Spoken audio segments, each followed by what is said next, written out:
What we're talking about here is Wrestling 101. Bro, they don't know how to write. They don't understand characters. Austin, if you don't count somebody a winner, I guarantee you I'm going to fire your ass. Vince is smiling like a Cheshire cat. And I'm saying, Vince, I got to move my family closer to my wife's family, blah, blah, blah. I don't give a shit about you, your family. All I care about is this company and this show. And look who's back again. Ladies and gentlemen, hopefully y'all had a great week in the world of pro wrestling. You enjoyed SmackDown, you enjoyed Raw. For you BTT Plus members, you enjoyed the War Room. But me and Big Tommy are back. And Tommy, I've been waiting a full week for this part 2 with Vince Russo drops right now. How excited are you, sir? Coach, I was a part of the whole thing, and fans, when you tune in and watch this, you're going to hear stuff from Vince you never heard before, and let's get right to it, buddy. All right, let's get to it. Ladies and gentlemen, part 2 with the great Vince Russo. Welcome to your life. You can run from a bully for so long, There's no but after a while, you're going to have to stand up to him. What did the president know, and when did he know it? I am about to start the biggest war of this century. You told me you wanted to make a difference in this world. What would you have me do? I want you to fight! Mr. Gorbachev, tear down this wall. Wants to rule the world. And you really set the tone, Vince, for reality-based storylines, because I remember Vince McMahon used to teach all the time, the more a storyline can be reality-based, the more people are going to believe it. So if you're suspending a big-time star, would you ever give them a walk to the ring the next week on Raw to try to get unsuspended? No, they shouldn't be allowed in the building. And then you do some type of a run and they show up and it's against the boss. But last night, Michael Cole did a talk to break as he's doing a walk-in as if he wasn't even suspended. That seemed elementary to me. Coach, it was the same thing just a couple of weeks ago. I swear to God. What we're talking about here is Wrestling 101. And at the level all these people are at that work there, shame on you. Bro, we did this 3 weeks ago, bro. Michael Cole gets delivered a tape. We don't know what's on this tape. We play the tape. It's the Bo Dallas Uncle Howdy thing. Coach, after they play the tape, there's no on camera where Michael Cole is talking about how he felt about that. Not, bro, they go right back on to the next thing. If this is real, it's not going to happen this way. Coach, you've done professional sports. If Ron Artest goes into the crowd and we go to commercial break, are you going to come from commercial break and not talk about that? Never. This is elementary, bro. This is elementary crap that they're missing every single week. We took a lot of heat on social media events for what I'm getting ready to say because, Coach, we know it's scripted. We've gotten taken behind the curtain. It doesn't matter. You're an idiot. Here's what I'm talking about. The night that they do that big cinematic Wyatt Six thing, cost a lot of money, build up to it, thought it was well shot. It really had me in. People were killed. People were killed.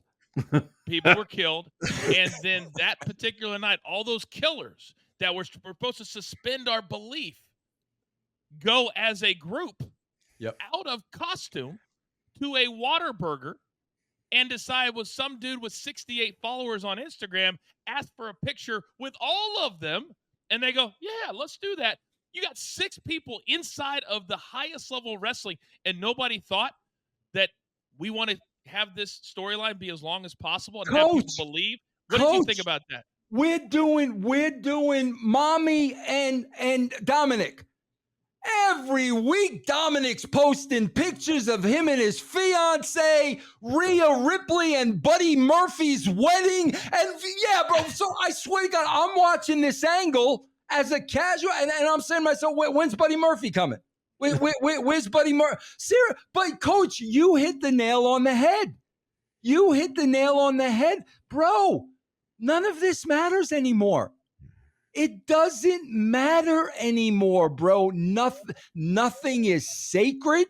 Nothing matters anymore. I mean, Tommy, you know how kayfabe was. Are you Yes. freaking kidding? Nothing matters anymore, bro. Kayfabe is That's gone. sad. That's sad. Kayfabe is gone. I did a Q&A with the Conrad show, right? And somebody asked me, so did Kevin Dunn know about the screw job?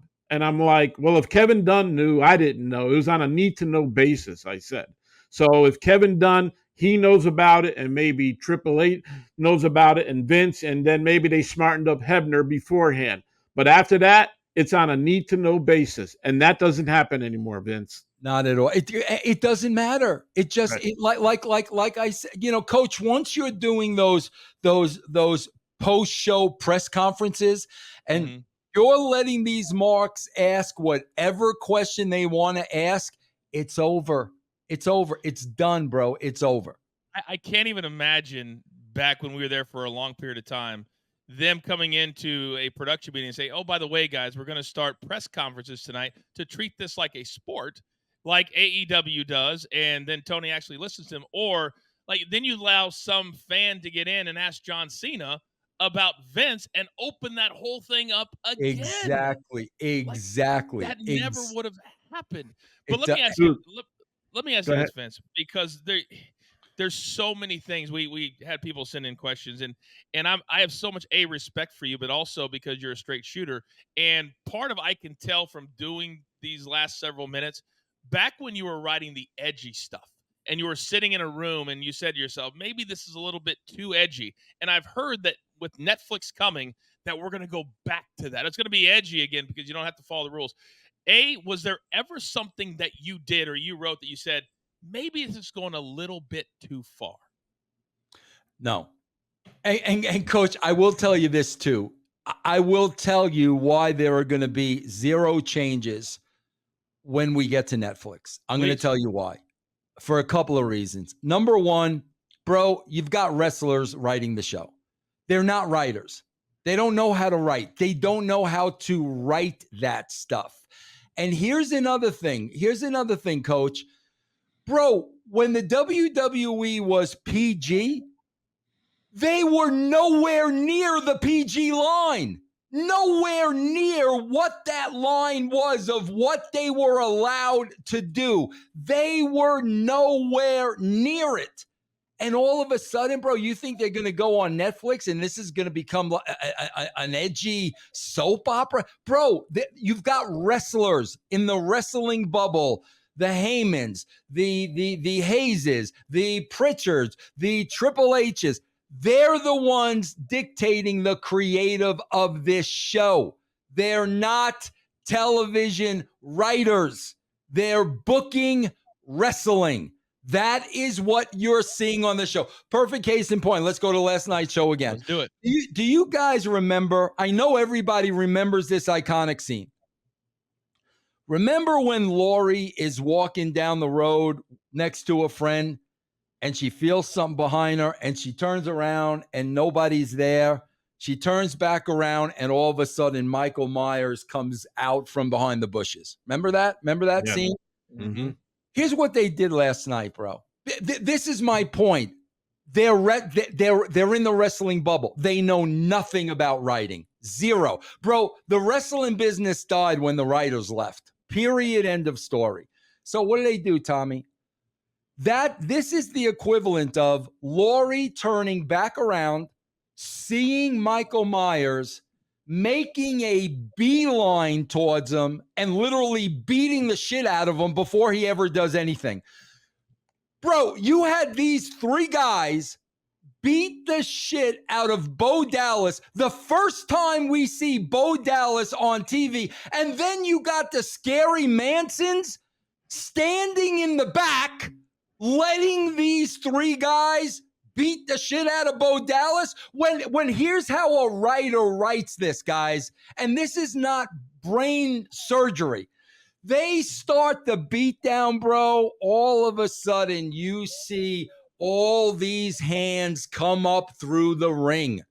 And these guys are dragged into hell and they are thrown back out, beaten and bloody. But no, bro, the Wyatt Six is going to wait for their cue. You guys wait in the gorilla position, bro. Wait, they got to get more heat on Bo. Why would you let these three guys beat up your leader and then coach walk slowly to the ring? That's wrestling, bro. That's not real life. That's not reality. That is professional wrestling. And that is why casual fans don't watch. Because they're saying the same thing I'm telling you. Wait a minute. These scary monsters are standing in the back while their fearless leader's getting the shit kicked out of them. That's right. It's done because, bro, they don't know how to write. They don't understand characters. They're booking wrestling. We got to get heat on Bo. We got to get heat. But he laughed, Vince. But he was laughing. Exactly. He was laughing. Because he's the Joker. Because they saw the movie The Joker and he's laughing. Oh, bro, it's ridiculous, man. It's ridiculous. Hey Vince, you did a lot of. I mean, there was a lot of backstage stuff and storyline. Can you just remember? And we're talking storylines here. What were some of your favorite storylines that you did? Oh, Tommy, I just watched it, man, because I do an Attitude Era review show every 2 weeks. I just watched it. And these are the things that I'm talking about, guys. These are the things that I'm talking about. And they're not hard to do. Bro, I just watched the episode, Tommy, where the pay-per-view to set it up was Taker and Kane, and Austin was the special guest referee. And Vince McMahon, this was Vince McMahon's first guarantee. Austin, if you don't count somebody a winner, I guarantee you I'm going to fire your ass. Okay? So what happens, coach? Austin's reffing, lays out both guys, counts to 3, gets the mic, winner of the match, Stone Cold Steve Austin. Bro, Vince fires him on the pay-per-view. He fires him. So, bro, now we come back the next night. This is when Tommy Vince is in the wheelchair. Bro, coach, they're playing Happy Days Are Here Again. The balloons, Vince is smiling like a Cheshire cat, bro. He has all the talent in the ring. Now you know who the boss is. If I could fire Austin, I could fire each and every one of you. Well, bro, on the Titan screen, there's Austin. Awesome. Bro, army fatigues. Yeah. Cleaning a gun. Oh, my God. So, Tommy, that is the episode where, and Coach, it's freaking hysterical because, so you got Sergeant Slaughter, you got the Big Boss Man, you got Patterson and Briscoe, right? So we got to figure out, how do we alienate Vince and get rid of all these people? The biggest challenge is the Boss Man. So Vince says to the Boss Man off the bat, bro, my family's in the skybox. You got to go up there, get them out of the building, make sure they're secure, okay? Bro, again, staying in character. Boss Man is really the security. So that's how we get rid of Boss Man. I popped huge, bro, because Vince is scared for his life there now, and he's down to Slaughter, Patterson, and Briscoe. How do we get rid of them, bro? Patterson decides we're going to go get coffee. Okay, bro. Briscoe, they were asking Vince, what you want milk in your coffee? That's the Stooges, bro. That's what they're Stooges. Okay. They leave. Now Vince is there by himself. Okay. And this is the whole thing. Talk about characters. There's a knock on the door. Holy shit. Tommy, it's Mick Foley. Okay, this is where Mick just introduced Mr. Sacco at the hospital. He brings Twister. He's going to play games with Mr. McMahon. But the payoff of this, and this is what I want to point out to you, this is what they don't get. Bro, Vince says throughout the episode, Austin said throughout the episode, cops approach Austin in the back. Okay, and they see Austin's got a gun and whatnot, right? Austin says, oh, yeah, this is a nice little toy, isn't it? He says it. He's telling. That's how we covered ourselves. That Austin didn't have a real gun. It's a nice little toy, and the cops wind up asking Austin for his autograph and the whole 9 yards. But bro, here's the beauty of it. So this is the thread throughout the entire show. Then finally, Austin, bro, it gets in the office and he's sharpening his knife. He's talking about Ned Beatty and Deliverance. Like he makes Vince squeal like a pig. But here's the beauty of it, Coach. So now Austin wheels McMahon to the ring. This is the end of the show. Bro, before Austin does anything, he takes an envelope out of his pocket and shoves it in Vince's pocket. Vince, you may want to read this, blah, blah, blah, blah, blah. We don't know what's in the envelope. That's when Austin proceeds to pull out the gun, bang, 316. Vince pisses his pants. Yeah. But, Coach, the beauty of it is, wait a minute, what's in that letter? Right. Now I have to watch next week. That's the whole idea of it, bro. We could have never done that. And Vince could have just pissed his pants. That would have been the period at the end of the sentence. No, bro. What's in this envelope? Every freaking Raw ends, bro, with a period at the end of the sentence. There is no cliffhanger. There is no reason to tune in next week. Why? Because writers aren't writing the show. And they're also adding a third hour that they can't fill anyway. And back when you did it, it was 2 hours. And the most you ever saw the stars was twice, beginning and maybe main event. But you had to tune in because you didn't know when you're going to see The Rock or Stone Cold. You only had 2 freaking hours. And you also threaded them throughout the entire Correct. And the little details you're talking about, and we talk about details here on the show all the time. The details matter. They may not to you in the moment, but as you pile them up over the course of time, they absolutely matter, and they help, David Sahadi or Adam Panucci have the package for the pay-per-view 3 weeks down the road. All of that stuff matters. And Coach Vince would always call them the nuances. Those were more important to Vince than anything else. The nuances, bro, they're gone. There are no nuances, bro. There's nothing when you're watching this show, there's nothing for you to think about. There's nothing to think about. There are no nuances. There are no details. They tried last night with Dom, but me and Tommy were talking about, I think they had 10 pre-tapes in a 3-hour show. And it was like every segment, because he has the most heat, remarkably, of anybody in the entire show. But Vince, let's pivot now, because we've literally, this could be a 5-hour interview if we wanted to be, because you have so much knowledge and input, but you also were at both places. For a lot of the younger fans right now, they don't ever know what it was like in the Monday Night Wars, what it was like to have company against company. You were in both places, and you made that decision to leave and go to the WCW.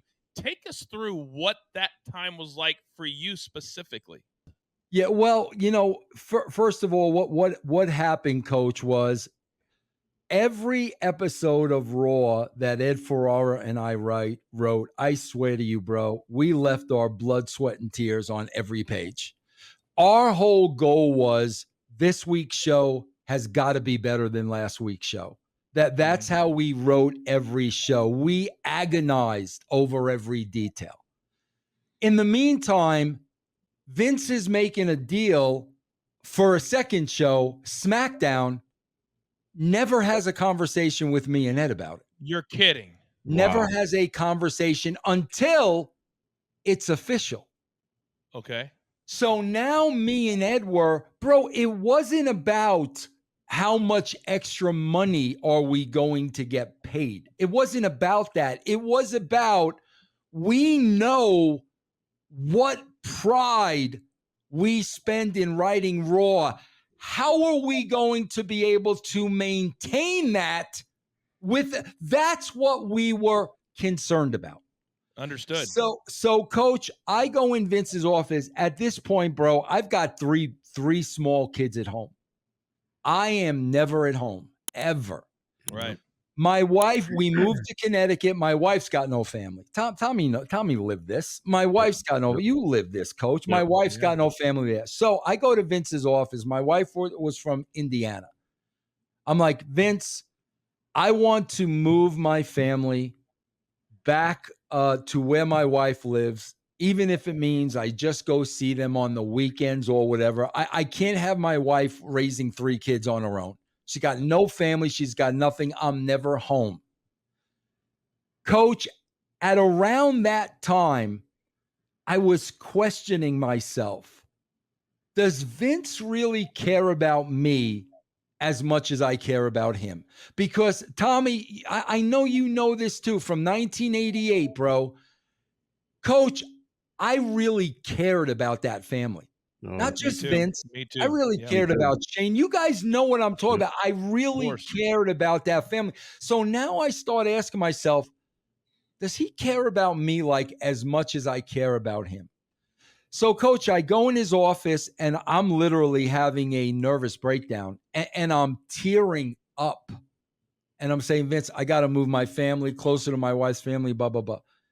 Bro, he looks at me in the eye without missing a beat. And he says to me, Vince, I don't know what the problem is. You make enough money now. Hire a nanny to watch your kids. Whoa.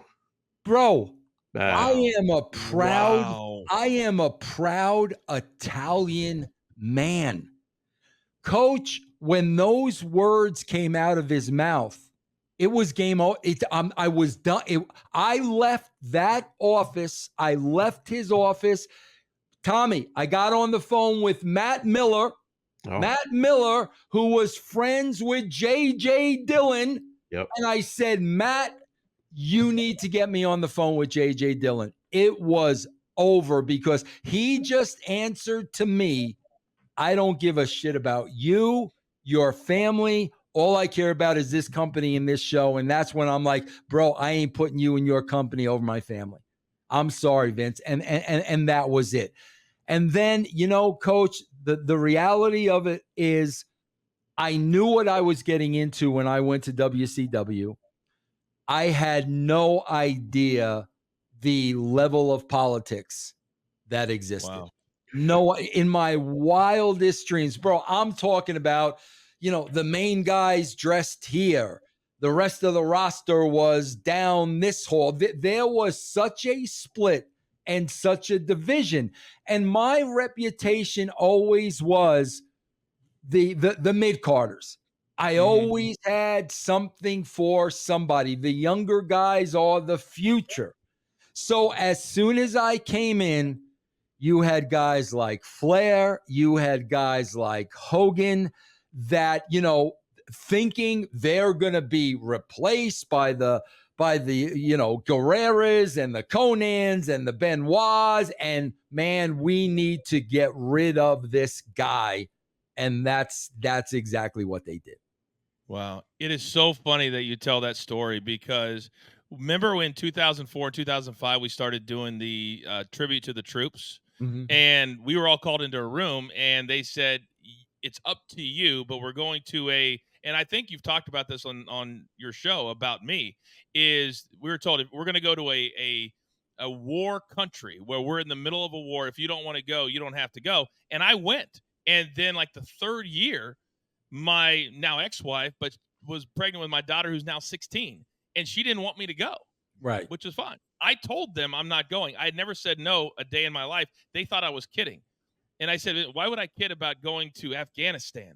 And the day we show up that day and they're going to get our bags because they want to prepare. And I said, no. And they're like, well, you screwed us over because now we don't have time to add somebody and do the background check. So the next week, Vince had me beat up and the show ends with the Undertaker and the raising, and then referee comes out, go hit Taker from behind. Why would I do that? I mean, I'm the announcer of the show. So, but I knew it was coming. So I hit it. He apologizes as he's giving me the Tombstone pile driver. Then Batista comes out. I get beat up by him. And I remember thinking to myself, I'm going to no-sell the shit out of this. And B, why would this guy do this to me when I've never said no for 7 years of my career and missed so much? And Coach, they're still doing that to this day. They're still doing that. You can see it on the show when somebody is being punished. They're still doing it to this day. Bro, remember when Sheamus showed back up out of shape? Yeah. Big time out of shape. I don't remember who he was in there with the next week. They put him out there the next week, Tommy, for like 30 minutes and blew him sky high where he couldn't even breathe, coach. And I'm like, bro, they're still doing the same thing they did in the 70s. They still have that childish mentality, bro. Exactly what they did to you, they're still doing that today. Yep. Wow. And you talk about the family thing, man. No, but I was dedicated. I was with Vince all the time. I did Shotgun Saturday Night. I was sat next to him. I did everything with Vince. And I said I would and this is my attitude was I would lay my life on the line for Vince. If somebody came at him, I would jump in front of Vince or whatever. And you're completely right. Like, he didn't give a shit about your family, right? Yep. He gave a shit about the product, but it was the other way around, the way we were dedicated employees to that company. Yep. It's amazing you bring that up. I'm blown away by that. I really am. Yeah. I mean, I can't tell you, coach, how many times it's a Saturday afternoon. My boys were very, very young, maybe, 6 and 3, whatever they were. It's a Saturday afternoon, bro. I'm getting a call sitting in a movie theater. Vince, I need you in the studio in 30 minutes. I'm sitting there with my boys, and Tommy, coach, you don't say no. No, ever. You oh my God, forbid you. I'll never forget, coach. One time we were at a pay-per-view, so it's a Saturday night. I swear to you guys, I was the sickest I ever was in my entire life. I should have been in a hospital. And I'm sitting there next to him, bro, on a Saturday night, a production meeting. Coach, I got a pile of tissues in front of me.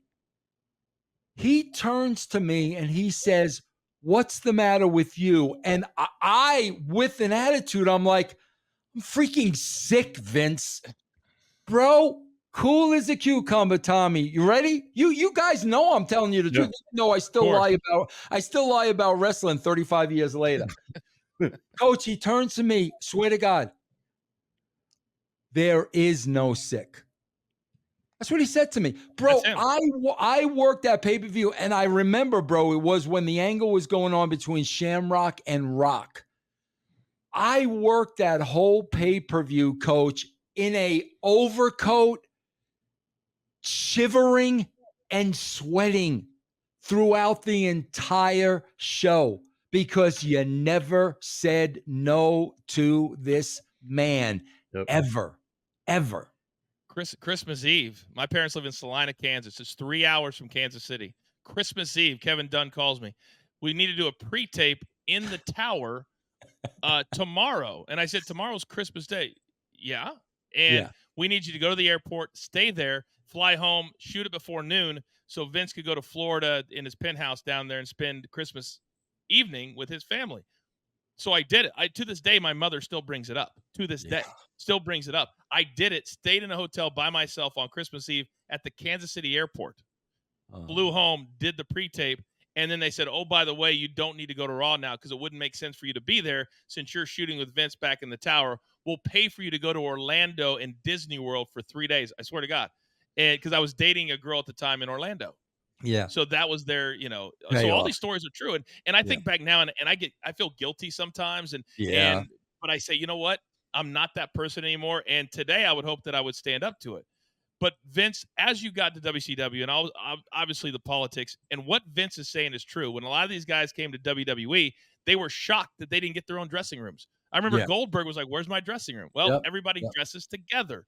And so when you were working with guys that are now making millions and millions, not doing house shows, the math didn't add up as far as having a profit.